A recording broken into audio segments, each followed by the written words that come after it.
presented by Kanchan Recording Studio, Asapur, Tower Chowk, Darbhanga. बोलिए सरस्वती मैया की।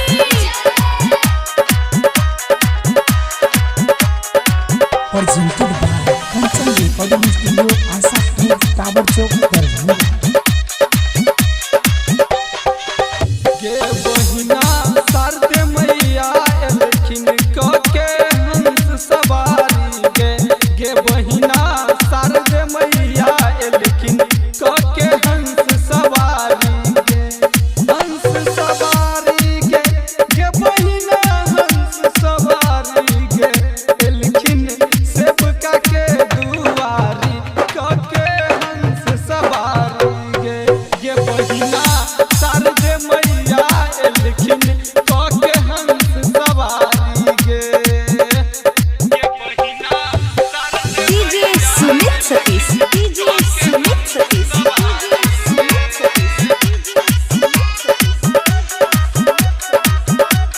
बोलिए सरस्वती मैया की। एक हाथ में छन बीना दोसर में छन पुस्तक गे बहिना दोसर में छन पुस्तक एक हाथ में छन बीना दोसर में छन पुस्तक गे बहिना दोसर में छन पुस्तक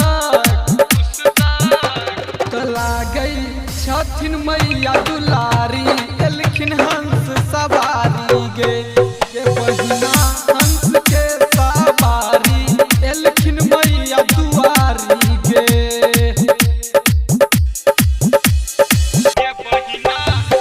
डीजे सुमित सतीश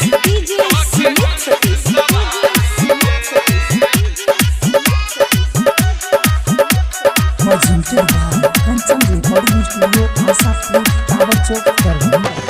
राजेश कर छै गुहार अब के मैया के दुआर के बहिना मैया के दुआर राजेश कर छै गुहार अब के मैया के दुआर के बहिना मैया के दुआर लागई छै मैया सुकुमारी एलखिन सबका दुआरी